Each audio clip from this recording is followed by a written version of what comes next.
মহাপ্রভুর হরিনাম সংকীর্তন অনুষ্ঠান হল 5 দিন ব্যাপী। পূর্ব বর্ধমান জেলার মেমারি 2 নম্বর ব্লকের বিজুর 2 নম্বর গ্রাম পঞ্চায়েত এলাকার নান্না নওপাড়ার বাঁকা নদীর তীরে এই হরিনাম সংকীর্তনের আয়োজন করা হয়।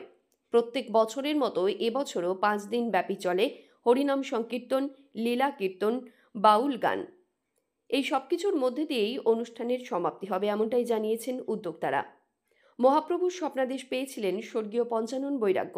এই মন্দির সংস্কার করেছিলেন স্বর্গীয় পঞ্চানন বৈরাগ্যের বংশধর স্বর্গীয় শ্রীধাম বৈরাগ্য, পুত্র স্বর্গীয় গোবিন্দ বৈরাগ্য।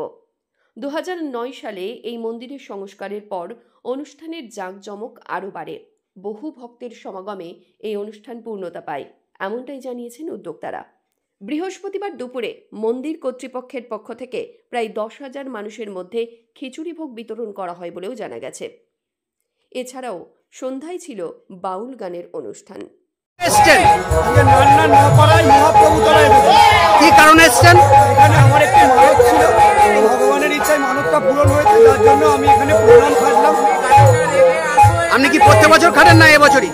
না, আমি প্রত্যেক খাটি না, এবছর খাটি। আগের বছর আমি মানতটা করে গিয়েছিলাম এখানে, তো এবছর মানতটা মহাপ্রভুর দয়ায় আমার পূর্ণ হয়ে গেছে, যার জন্য আমি প্রণাম খাটলাম। আজকে অনুষ্ঠান হচ্ছে, আজকে ভোগ আরতি হবে।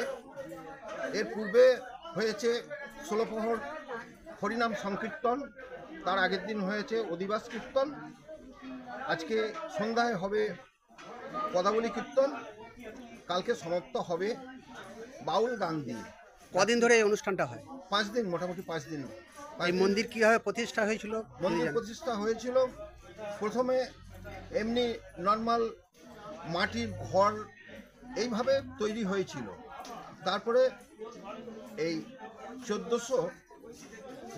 2009 সালে, ইংরেজি 2009 সালে এটা আমরা পুনরায় নির্মাণ করি।